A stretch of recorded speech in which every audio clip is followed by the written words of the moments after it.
आगरा शहर में पूरा इसकी जो है पहचान है। और ये ताजमहल पूरा ही इमारत एक ऐसी है जिसको सिमेट्रिकल लुक में बनाया गया है। अंदर आने के लिए इसके 3 द्वार हैं अलग अलग दिशाओं में। तीनों द्वारों से अंदर आने के बाद में यहाँ पर मुख्य द्वार देखा जाता है जिससे हम लोग अंदर आते हैं और ताजमहल का एक सुंदर रूप देखा सकते हैं।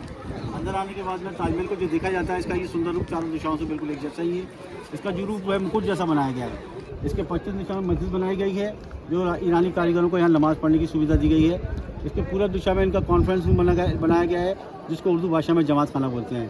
ताजमहल का जो कंपाउंड है इसमें एक बीच में एक चबूतरा बना हुआ है जो शाहजहाँ की बहुत पसंदीदा जगह है। और यहाँ पर शाहजहाँ ने कभी भी मुमताज़ के मरने के बाद आने के बाद जेल से बैठ करके हमेशा ताजमहल को देखा है। ताजमहल की कुछ कलाएँ ऐसी हैं जो पूरे विश्व में प्रसिद्ध है, जिसमें इसकी कला को जो इनले वर्क के नाम से जो पहचानी गई है, ये ईरान से इस कला को हिंदुस्तान में लाया गया है। और ईरानी कारीगरों ने इस ताजमहल को, इस कला को करने के बाद ताजमहल को एक सुंदर रूप प्रदान किया है। इस कला के कारण ताजमहल जो पूरी दुनिया में फेमस है और देश विदेश से लोग यहाँ पर आते हैं और इस कला के बारे में लोग सुनते हैं, जानते हैं। क्योंकि ये पत्थर जब चांदी रात में चमकते हैं तो बिल्कुल हीरे मोती की तरह ये ताजमहल चमकते हुए नजर आता है। तो ये ताजमहल का जो है आगरा की एक पहचान है। और आगरा जो है ताजमहल की वजह से बचाया गया है। अगर शायद यहाँ ताजमहल नहीं होता तो आगरा की कहीं पर कोई नाम निशान नहीं है। और दोस्तों आज भारत यात्रा का चौथा दिन है और मैं हूं अभी आगरा में और सामने दिख रहा होगा आपको ताजमहल मेट्रो स्टेशन। और हम हैं कुछ ही चंद ताजमहल दूर और ये रहा ताजमहल की एंट्री गेट है दोस्तों, पश्चिमी एंट्री गेट है। और ये ताजमहल का मेट्रो स्टेशन है जो काफ़ी खूबसूरत लग रहा होगा दोस्तों। और ये ताजमहल सर्किल है और हम अंदर जाएंगे। पार्किंग लगा दी, हमें 10 रुपये की गाड़ी थी और 60 रुपये हमसे एक्स्ट्रा ले लिए गए। कोई बात नहीं, दिक्कत है। और ये कुछ सामान मिले हमें। अब हम जा रहे हैं अंदर, तो चलो दोस्तों अंदर ले चलता हूँ मैं। आप हमारे व्लॉग में बने रहे, पूरा व्लॉग घुमाऊँगा मैं। जय हिंद जय भारत। दोस्तों 50 रुपये का टिकट लेने के बाद हम यहाँ से एंट्री गेट होते हैं। ये एंट्री गेट हमारा, चलो चलते हैं। हमने गाइड किया हुआ है, 500 रुपये लिए उसने हमारे गाइडिंग के। चलो ठीक है, जो भी है जो, चलो चलते हैं। अभी दूसरा द्वार इसका पूरा में है, बिल्कुल इसके राइट बिल्कुल स्ट्रेट में सामने है। और तीसरा द्वार जो है इसका दक्षिण दिशा में है, राइट हैंड साइड में। तो ये उत्तर दिशा में जमुना नदी है, वहाँ से ताजमहल अंदर आने का कोई रास्ता नहीं है। अब हम लोग ताजमहल में अंदर प्रवेश कर रहे हैं। ताजमहल में आप लोगों का वेलकम है सर। यहाँ से आगे जाने के बाद एक बहुत लंबा गेट दिखाई देता है जो ताजमहल का मुख्य द्वार है। उस द्वार की ऊंचाई 105 फीट रखी गई है। उस द्वार के ऊपर छोटे छोटे डोम लगे हुए हैं जो गिनती के पर्पज से लगाए गए हैं कि ताजमहल को बनाने में कितना समय इस्तेमाल किया गया था।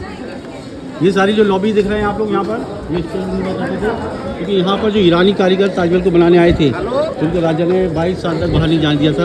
उनको खाने पीने का सारा सामान यही प्रोवाइड किया जाता था, तो ये स्टोर हुआ करते थे। ताजमहल बनने के बाद में यहाँ पर मीना बाज़ार, यहाँ पर गवर्नमेंट ने यहाँ पर चालू किया। अभी ये मीना बाज़ार बाहर की साइड में शिफ्ट कर दिया गया है। ये क्या है? ये पहले ये लॉबी के बारे में बताया भी आपको। पहले ये स्टोर होते थे, अभी मीना बाज़ार बना दिया। अभी मीना बाजार हो गया पूरा, अभी दुकानें नहीं खुल रही। अब नहीं, अब गवर्नमेंट ने जो भी कुछ जहाँ पर जो बिजनेस एक्टिविटी है सब बाहर शिफ्ट की है, बाहर शिफ्ट कर दी। हाँ, अभी आगे जाएंगे। यहाँ पर चारों साइड में गार्डन बने हुए हैं। हाँ, ये गार्डन है। तो इस जगह को 4 बाग बोलते हैं। इंग्लिश लैंग्वेज में इसको 4 कोट भी बोला जाता है। 4 कोट बोला जाता है। 4 साइड में गार्डन है यहाँ पर हर कॉर्नर पे। ताजमहल एक पूरा ही सिमेट्रिकल बिल्डिंग है। इसको जब हम लोग मिडिल उसको स्टैंड पे खड़े होकर देखते हैं तो सारी दोनों साइड की जो आप लोग डिस्टेंस देखेंगे तो बिल्कुल बराबर आएगा। ये ताजमहल का मुख्य द्वार है, ये वाला। हाँ, इसके ऊपर जो डोम लगे हैं वाइट कलर के, हाँ, वो ऊपर लगे हुए हैं। गिनती के लिए लगे हुए हैं कि ताजमहल को बनाने में कितना समय लिया गया है। ताजमहल को बनाने में 22 साल का टाइम लिया गया था। इसके 11 गुंबद आगे हैं, 11 पीछे हैं। हर साल में एक गुंबद लगाया था। और यह साइड में जो कमरे बने हुए हैं ये सारे ईरान के कारीगरों को रहने के लिए जो है राजा ने जो है ये रूम बनवाए थे। जो ये ताजमहल को बनवा रहे थे, जो बना रहे थे ईरान के कारीगर आए थे। तो 22 साल तक जब लोग यहाँ रुके और इन लोगों को जब बाहर छोड़ा गया तो राजा ने उन सभी कारीगरों के हाथ कटवा लिए थे। ये कहावत है, लेकिन अंगूठे कटवाए गए थे जिससे ये ताजमहल की सुंदर कला जो गेट पर दिख रहे हो आप लोग, ये दोबारा किसी महलों में दोबारा न की जाए। इस कला में लिंगा, पन्ना, नीलम, हकीक, अबरक ये सारे पत्थर लगे हुए हैं। आपने सुना वो ताजमहल चमकता है चांदी रात में। हाँ, तो ये पत्थर के ऊपर जब लाइट पड़ती है तो ये चमकता हुआ नजर आता है ताजमहल। इसको देखने के लिए आप लोग पूर्णिमा की 5 रातों में आते हैं, एकादशी से लेकर पंचदशी तक। लेकिन आप अभी हमारे साथ चल रहे हैं ताजमहल। अंदर जो कला है ये हम आपको अंदर दिखाएंगे, ये चमकते कैसे हैं सारे पत्थर। ये इस द्वार से अंदर जाने के समय सामने ताजमहल नजर आने लगता है क्योंकि मुख्य द्वार है ताजमहल का। और जब आप इस द्वार से अंदर जाएंगे तो ताजमहल को ध्यान से देखना और आगे बढ़ना। आपको ऐसी फीलिंग आएगी जैसे ताजमहल आपके साथ पीछे पीछे चलता जा रहा है।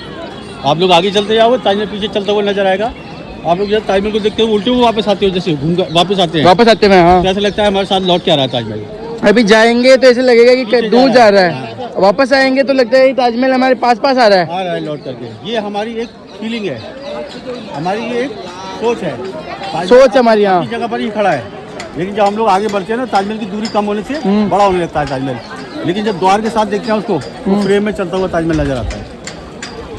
ये ताजमहल का मिडिल पॉइंट है। ये कौन सा? ये वाली लाइन जो देख रहे हो आप, ये है मिडिल पॉइंट। यहाँ से खड़े होकर के आप लोग पश्चिम और पूरब का जब गेट देखोगे तो दूरी बिल्कुल एक बराबर आपको दिखाई देगा। ये पश्चिम गेट है, ये पूरब गेट। हाँ, सेम दूरी लग रही दोनों है। साइड जो है बिल्कुल सेम लुक है। इस लाइन के थ्रू अंदर सारे फुहारे, इसमें एक चबूतरा बना हुआ है जिसको सेंट्रल टैंक बोलते हैं। महल है, इसका द्वार जो है जहाँ पर राजा रानी की समाधियाँ हैं, और पीला काला ताजमहल का फाउंडेशन, ये सब कुछ एक सेंटर में नजर आता है। ताजमहल जब बना था तो इंची टेप वगैरह नहीं लगाए थे, पूरा ताजमहल को बनाने के लिए धागे से पूरा नाप लिया गया था। लेकिन गलती की कोई भी कहीं पर गुंजाइश नहीं है, गलती कहीं भी नहीं हुई है। इस ताजमहल में यहाँ पर कुरान लिखा हुआ है गेट के ऊपर। ये कुरान है पूरा। ये कुरान की भाषा जो लिखी गई है, इसको पत्थरों से लिखा गया है। और ये कुरान का एक ऐसा ये एक ऐसा शक्तिशाली एक हिस्सा है जिसको पढ़ने से अगर दिन में एक बार अगर कोई पढ़ लेता है तो पूरा दिन उसका जो है बिल्कुल जो है अच्छे से गुजर जाता है, उसको सफलता मिलती है हर काम में। तो राजा ने यहाँ क्यों लिखवाया था मालूम है? ये जब ताजमहल बना था ना, उस समय बहुत परेशानी आई थी। तो कहते हैं जहाँ पर इंसान का पैसा और ताकत जब काम नहीं आता है ना, तो वहाँ प्रार्थना काम आती है। तो राजा ने जब भगवान से प्रार्थना की तो उनको सफलता मिली। उन्होंने आने वाले समय में ताजमहल को सुरक्षित रखने के लिए ये दुआ यहाँ पे लिखवा दी है। आज यहाँ पर हज़ारों लोग आ रहे हैं ताजमहल देखने, और 400 सालों से आज तक इसी तरह से लोग यहाँ ताजमहल को देख रहे हैं। लेकिन इस ताजमहल का इतिहास है कि इस ताजमहल में कहीं भी किसी के साथ कोई अप्रिय घटना नहीं घटी। ताजमहल एक प्रेम का संदेश है। लोग जब देखते हैं ना ताजमहल को, तो उनके मन में एक बात आती है कि राजा ने अपनी पत्नी को कितना प्रेम किया था उनके जीवन में, जो मरने के बाद एक ऐसा सुंदर महल बनाया है। आज पूरी दुनिया इस महल को देखने आ रही है। अब हम लोग अंदर चल रहे हैं, अभी अंदर। तो अभी इसका ये काम चल रहा है वापस यहाँ, इसमें रिपेयरिंग का काम चलता रहता है, चलता रहता है, क्योंकि 400 साल पुरानी इमारत है, इसको रिपेयरिंग की जरूरत है। 400 साल पुरानी है। कोई बड़ा काम होता है तो शुक्रवार के दिन किया जाता है, क्योंकि शुक्रवार को ताजमहल बंद रहता है, ताजमहल की छुट्टी रहती है। शुक्रवार को कोई भी नहीं है, मतलब कोई पर्यटक अंदर नहीं आ सकता है। सिर्फ 2 घंटे का समय आगरा के लोगों को मिलता है नमाज पढ़ने के लिए। बाकी पूरा दिन में बंद रहता है, और इसका साप्ताहिक अवकाश है। अब यहाँ से जब हम लोग अंदर चलेंगे, ताजमहल हम लोग को पीछे चलता हुआ दिखाई देगा। आप लोग बढ़ते जाओगे, ताजमहल पीछे चलता है। हाँ, लग रहा है।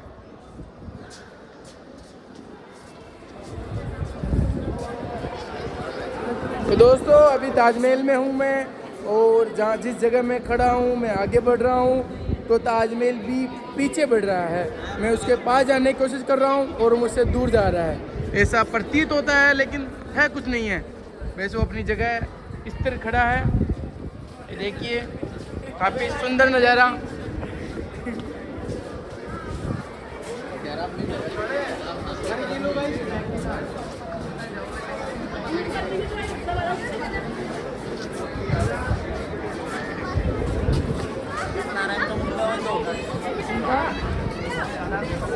देखिए दोस्तों, ये सुंदर नज़ारे आपको बस हमारे YouTube पे मिलेंगे। ये है कुछ इस तरह का, ये पूरा ताजमहल है दोस्तों, ये देख सकते हो। ताजमहल के मुख्य द्वार से अंदर प्रवेश करके अंदर आ चुके हैं मुख्य इमारत के सामने। यहाँ से ताजमहल का जो नज़ारा है जो हम लोग देख रहे हैं, ये चारों साइड से ऐसा ही नज़ारा पूरा पश्चिम उत्तर दक्षिण कहीं से भी देखने पर यही रूप दिखाई देता है। ये ताजमहल शाहजहां ने बनाया था, लेकिन इस महल के बनने से पहले रानी के जीवन में एक बहुत बड़े आपदा आई। रानी को जब 14वां बच्चा पैदा होने वाला था, उस समय रानी बीमार पड़ी, और बीमारी के कारणवश रानी की मृत्यु हुई। मृत्यु के बाद में शाहजहां ने जो अपनी पत्नी से एक प्रेम संदेश दिया था, उनको एक वायदा किया था, जिसको रानी के मरने के बाद भी पूरा किया गया। रानी के मरने के थोड़े समय के बाद इस ताजमहल का काम शुरू करवा दिया गया था। 22 साल लगे थे इस महल को बनाने में। 22 साल तक रानी के शव को यहाँ समाधि था। ताजमहल बनकर तैयार हुआ, अंदर समाधि बनाई गई, और रानी के शव को वहाँ पर समाधि में ले आके रख दिया गया। राजा ने अपनी समाधि अपने जीवन काल में ही बना दी थी। उन्होंने ये बिल की थी कि उनके मरने के बाद उनको इधर लाना है और रानी के साथ वाली समाधि में रख देना है। तो ये बिल उनके बेटे औरंगजेब ने पूरी की थी, जब राजा का देहांत आगरा किले में हुआ था। तो उनके शव को यहाँ लाया गया था और रानी के साथ वाली समाधि में रख दिया गया था। तो ऊपर जो लोग 200 रुपये का टिकट लेके ऊपर चढ़ रहे हैं अभी, वो सिर्फ राजा रानी की समाधियाँ देखने के लिए जाते हैं। ताजमहल की जो सुंदरता है वो दिखती है, आप लोग देखते हो तो ज़्यादा समझ में आता है। जैसे ताजमहल का ये रूप है ना, चारों दिशाओं से ऐसा है। ताजमहल का जो रूप है ना, मुकुट जैसा है। मुकुट को उर्दू भाषा में ताज बोलते हैं। तो पूरी दुनिया भर के जितने भवन है उनका मुकुट है। इसकी चारों जो मीनारें हैं ये छोटी बड़ी दिख रही है, 2 छोटी दिखती हैं 2 बड़ी दिखती हैं, लेकिन ये मीनारें चारों ही बराबर की हैं और इन मीनारों को थोड़ा सा बाहर की साइड झुका करके बनाया गया है। ये कारण है अगर जैसे यहाँ कभी भूकंप वगैरह आता है और धरती हिलती है तो ताजमहल भी हिलेगा। तो ताजमहल के हिलने के समय मीनारें बाहर गिरेंगी, ताजमहल के ऊपर नहीं गिरेंगी, तो ताजमहल सुरक्षित बच जाएगा। ऊपर जो कलश लगे हुए हैं, चांद बना हुआ है, ये हिंदू मुस्लिम प्रेम का एक प्रतीक है। ऊपर चांद बना हुआ है, मुस्लिम धर्म का प्रतीक है, नीचे जो कलश चले हैं हिंदू धर्म का प्रतीक है। तो इस चीज़ को शाहजहां ने सोने से बनवाया था। इसमें जब ये बनाया गया था तो इसमें जो सोना लगाया गया था, यहाँ पर जब ब्रिटिशन आए उन लोगों ने यहाँ पर जब उन्होंने बहुत साल इंस्टाग्राम पर उन्होंने राज किया, जब वो हिंदुस्तान छोड़ करके गए तो ये सारा सोना अपने साथ ही निकल करके ले गए। दोबारा से हमारी सरकार ने इसको दोबारा मेंटेन करने के लिए इसमें पीतल की ये चीज़ें बना के लगाई। अभी यहाँ पीतल लगा हुआ है। अभी पहले यहाँ पे पूरा सोना था, ये ऊपर से जो भी लोग दिख रहे होंगे ना। अभी यहाँ जो पीतल लगा हुआ है तो ये उस समय जब ताजमहल में सोना इस्तेमाल किया गया था, ताजमहल की जो कीमत थी बनाने का इसका सिमेट्री कॉस्ट खर्चा, वो 8 करोड़ रुपये आया था। पहले 8 करोड़ आया था। सोने का भाव 60 रुपये का 10 ग्राम, 60 रुपये का 10 ग्राम था पहले।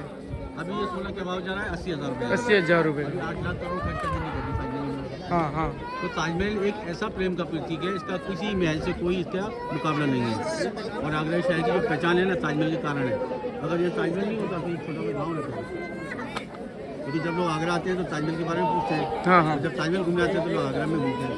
तो आगरा और ताजमहल का एक संबंध है। ताजमहल के कारण ही आगरा की पूरे विश्व प्रसिद्ध था। अब हम यहाँ से आगे चलेंगे। तो दोस्तों ये है ताजमहल। इस ताजमहल बनने में 8 करोड़ रुपये का खर्चा आया था। ये पूरे जो लगे हुए हैं सारे सोने के लगे हुए थे। ब्रिटिश साम्राज्य आया और इन सभी सोने को चुरा के लेके अपने देश चला गया। दोस्तों ये है ताजमहल। आप इसको देखोगे सेम टू सेम चारों दिशाओं से ये ऐसा कैसा नज़र आएगा। दोस्तों ये देखिए,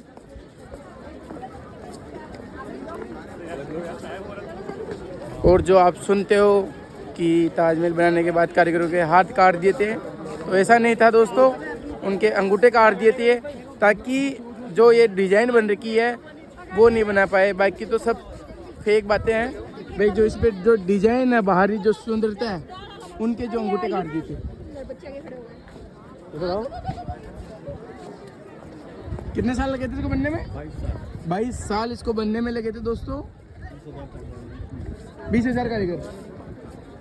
ओ हाँ, इसका जो मेन आर्किटेक्ट था वो कौन था? पर्शियन थे, ये ईरान से आए थे। इनमें 3 आर्किटेक्ट थे। हाँ 3 थे। हाँ, इनका नाम उस्ताद अहमद लाहौरी, मोहम्मद ईसा खान।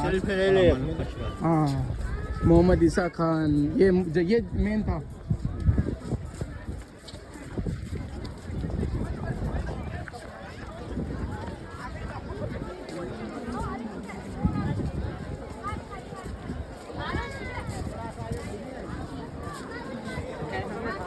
ताजमहल के दोनों साइड में 2 बिल्डिंगें दिखाई देती है जो आइडेंटिकल लुक में है। तो ये जो लेफ्ट साइड में जो बिल्डिंग है ये मस्जिद है, जो शाहजहां ने ईरानी कारीगरों को नमाज़ पढ़ने की सुविधा लगी थी। तो ये मस्जिद बनाई गई थी, इसको बनाने में 6 साल लगे थे। और सेम बिल्डिंग हमारे राइट हैंड साइड है। इसको जो है मस्जिद को आइडेंटिकल लुक देने के लिए इस बिल्डिंग को बनाया जाता है, लेकिन इसको बनने के बाद भी इसको यूज़ किया जाता है। जहाँ पर शाहजहां की मीटिंगें हुआ करती थी, उनको जो स्पेशल गेस्ट आते थे उनका लंच डिनर भी हुआ करता था। जहाँ बहुत सारी संख्या में लोग एक साथ बैठ जाते हैं उसको जमात बोलते हैं। खाना मतलब कोई कमरा, हॉल या रूम। तो ये मस्जिद और ये जमात खाना बिल्कुल एक दूसरे का रूप है, एक जैसी इनकी दूरी है और बराबर इनकी सुंदरता बनाई गई है। इस साइड में जो मस्जिद है ये ईरान के कारीगरों को नमाज़ पढ़ने की यहाँ सुविधा दी गई है, क्योंकि जब यहाँ कोई मस्जिद नहीं थी तो ईरान के कारीगरों को यहाँ नमाज़ पढ़ने की कोई सुविधा ना होने के कारण उनको एक बहुत बड़ा उनके मन में एक दुख होता था कि वो यहाँ पर मस्जिद में नमाज़ नहीं पढ़ सकते हैं, क्योंकि राजा का आदेश नहीं है बाहर जाने का। तो उन्होंने राजा से उन्होंने प्रार्थना की कि ये अगर सुविधा अगर अंदर दे दी जाती है तो हमारा बाहर जाने की प्रॉब्लम सॉल्व हो जाएगी। तो राजा ने उनके लिए मस्जिद को बनवाया। मस्जिद बनने के बाद ईरान के कारीगरों ने नमाज़ पढ़ने की शुरुआत की। कभी कभी राजा खुद भी आते थे नमाज़ पढ़ने।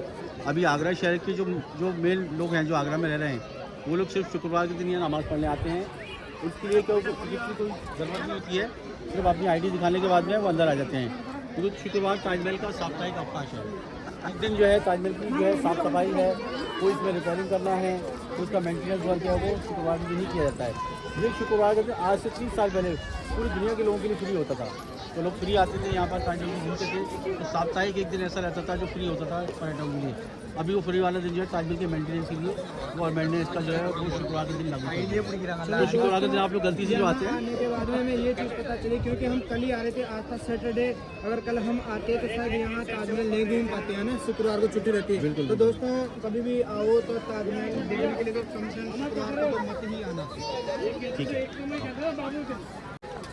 और सर जो ये ताजमहल पीला पड़ रखा है, अभी दिख भी रहा है थोड़ा थोड़ा बहुत, पहले कितना वाइट था, अभी कितना कितना? जब ये ताजमहल आज से समथिंग 100 साल पहले 100 साल पहले, हाँ, जब प्रदूषण का ज़्यादा प्रभाव नहीं था तो ये ताजमहल का पत्थर बिल्कुल दूध की तरह सफ़ेद दिखाई देता था। जो यहाँ पे एक भी पत्थर नहीं है साहब, कोई भी वाइट तो वाला। अभी जो है आप इस ताजमहल की जो कंडीशन है वो देख सकते हैं। ऊपर वाला गुम्बद जो है वो ज़्यादा पीला पड़ रहा है और हाँ। दीवारें ज़्यादा सफ़ेद है। हाँ, नीचे वाली वो काफ़ी साफ लेकिन है। इन दीवारों को पिछले 400 सालों में अभी जो क्या नाम है 10 साल पहले से इसकी जो है सफाई का काम चल रहा था।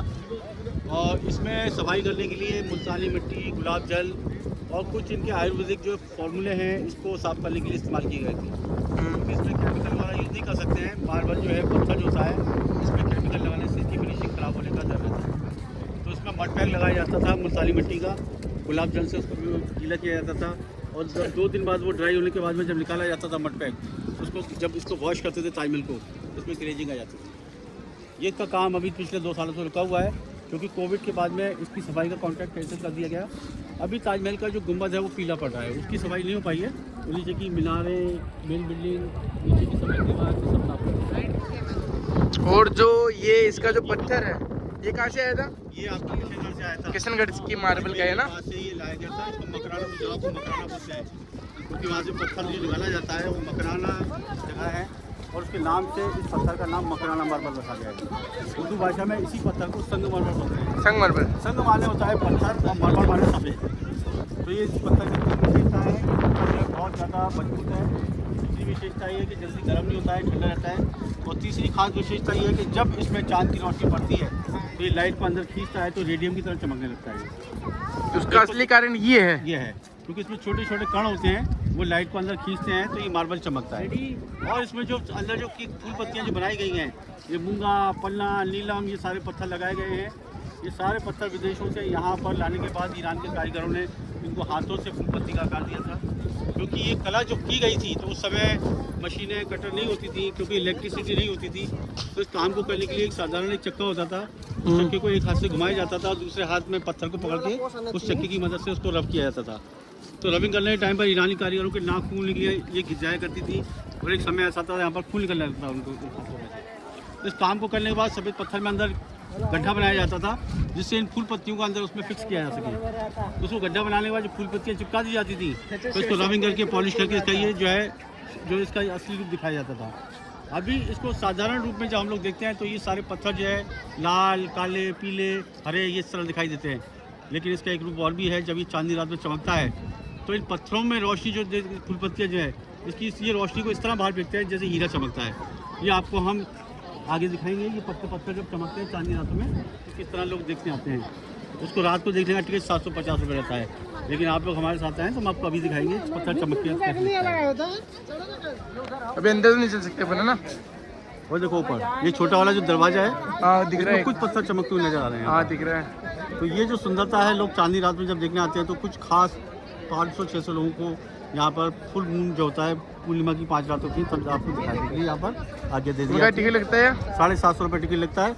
वो मुख्य द्वार तक ही आने की आज्ञा रहती है, यहाँ तक नहीं आ सकते, मुख्य द्वार से अंदर नहीं आने देते हैं। और पूरा चमकता है पूरा। ये जो है ना इस तरह ये पत्थर चमकते हैं और मार्बल में जब लाइट पास होती है तो ये बिल्कुल ऐसे दिखता है जैसे किसी चीज़ में हम लोग लाइट पार करते हैं ना, वो ट्रांसपेरेंसी होती है उस तरह से चमकता हुआ नजर आता है। और ये जो लिखी हुई है इसको क्या बोलते हैं? ये अरबी भाषा है। अरबी भाषा है। बाहर भी गेट पे सेम लिखी हुई है ना? देखो इसके चैप्टर जो है वो अलग अलग है, बाकी जो भाषा है वो अरबी की है और लिखने का तरीका भी वही है। जो इस तरह बच्चे कारीगर जिसमें काम को जो फूल पत्तियाँ बनाई है इसी तरह से लिखावट लिखी गई है। दोस्तों अब हम चल रहे हैं यमुना नदी की ओर। ये थे कुछ ताजमहल के तथ्य और रहस्य जो अभी अपन शॉर्ट भाषा में एक बार और पूछ लेंगे, शॉर्ट भाषा बता देंगे ये। और ये देखिए आप जो ये सामने मस्जिद बनी हुई है, ये 2 गेट है, सामने भी सेम है। ये ईरानी कारीगरों के लिए नमाज पढ़ने के लिए बनाया गया था। इसको बनने में 6 साल लगे दोस्तों। ये देख पा रहे होंगे आप।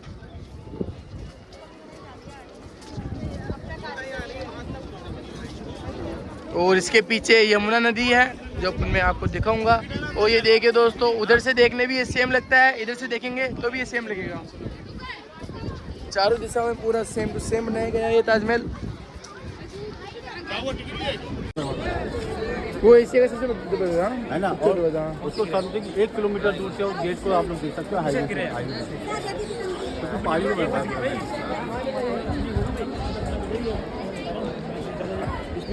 तो दोस्तों ये देखिए, इधर से भी सेम टू सेम है, चारों दिशाओं से बिल्कुल एक जैसा है। और एक सेम तो है, एक भी कुछ इधर इधर नहीं हो रहा। बिल्कुल नहीं, बिल्कुल नहीं। अब आपको मैं बहुत ज़रूरी सूचना दूंगा इस ताजमहल के बारे में, क्योंकि लोग सोचते हैं कि 400 सालों में ताजमहल में जो आज भी इतना सुरक्षित है, इतना मजबूत है, इतना सुंदर, इसका क्या कारण है। क्योंकि अक्सर करके जब हम लोग इमारतें बनाते हैं तो उसमें इंजीनियर जो इसका बेस बनाते हैं, जो इसकी नींव रखते हैं, उसमें स्प्रिंगें वगैरह इसकी यूज़ करते हैं। लेकिन जब ताजमहल बना था तो उस टाइम पे लोहे का जो है आविष्कार नहीं हुआ था। ठीक है। तो इसको जो है ताजमहल को सुरक्षित रखने के लिए यहाँ पर लकड़ी का इस्तेमाल किया गया है। लकड़ी जो है यहाँ पर साल और सागवान की लकड़ी लगाई गई है। उस लकड़ी को पानी की ज़रूरत रहती है, तो पानी से अगर गीली हो जाती है वो लकड़ी तो उसको ताकत मिलती है।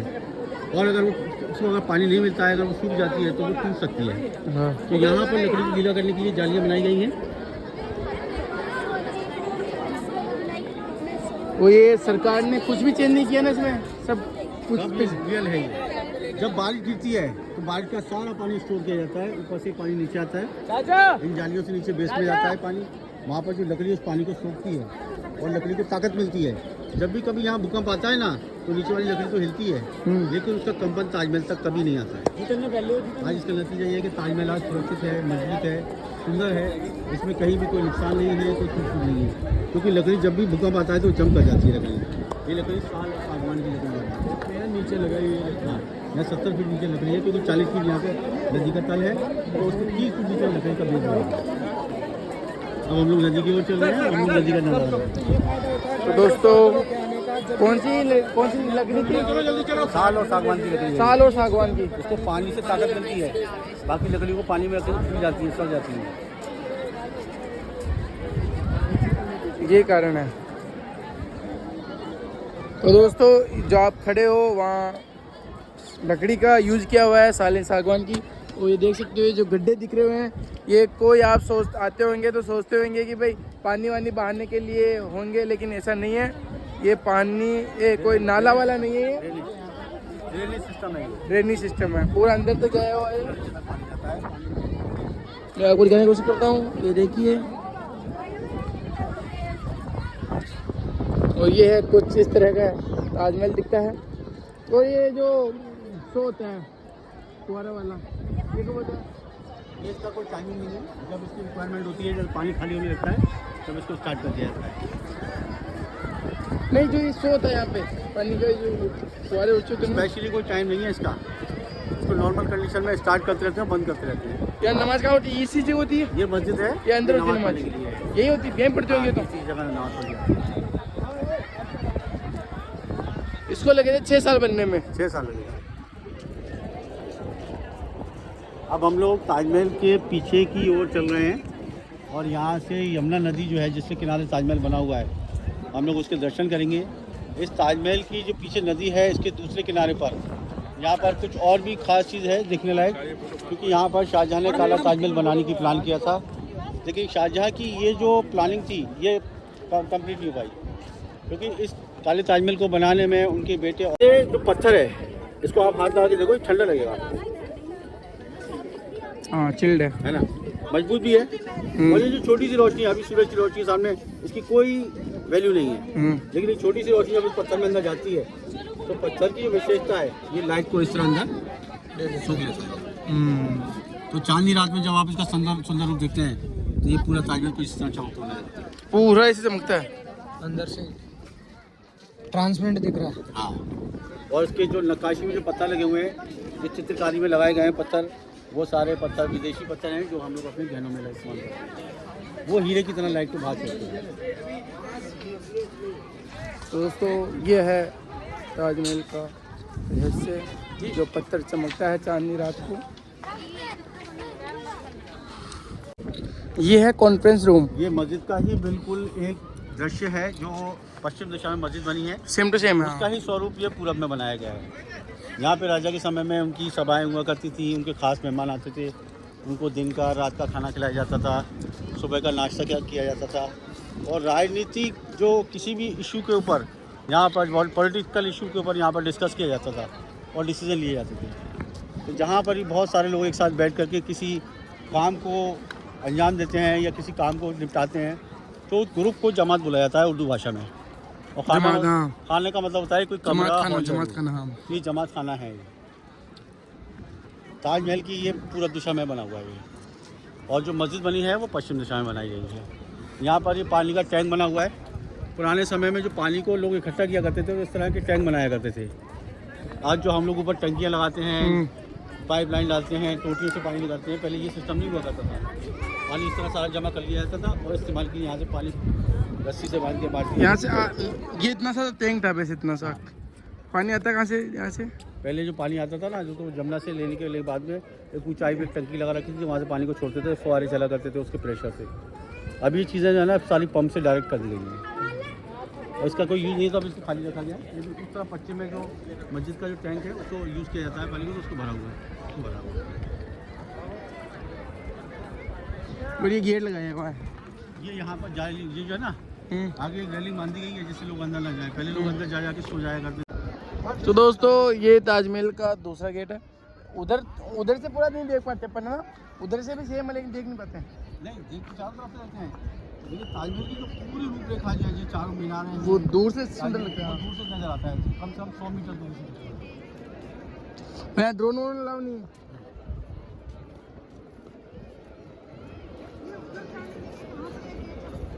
ये देखिए दोस्तों, ये देखिए दोस्तों, ताजमहल का कुछ ये है हिस्सा है। अभी मैं ताजमहल के सामने खड़ा हूँ, कुछ प्रेमी प्रेमिकाएं ताजमहल देख रहे हैं। और ये देखिए ये जमात खाना है, यहाँ पे लगती थी लोगों की मीटिंगें, बैठकें होती थी, लोग यहाँ पर अपने अपने बातें करते थे। और ईरानी कारीगरों ने इस ताजमहल को बनाया है दोस्तों। ये देखिए कितना सुंदर बनाया है, इतना भव्य बनाया है। इतना सुंदर ताजमहल आपने कभी नहीं देखा होगा, क्योंकि बनाई पहली बार है, मैं भी नहीं देखा। ताजमहल को क्या बोला जाए, यह एक कब्र है। जी हाँ दोस्तों, यहाँ शाहजहाँ और मुमताज़ दोनों, क्या बोले, यही बोल सकते हैं, लेकिन सुंदर बनाया हुआ है। मेन है इसकी सुंदरता, इसका पूरे श्रेय जाता है ईरानी कारीगरों को, उन्होंने ही बनाया इसको।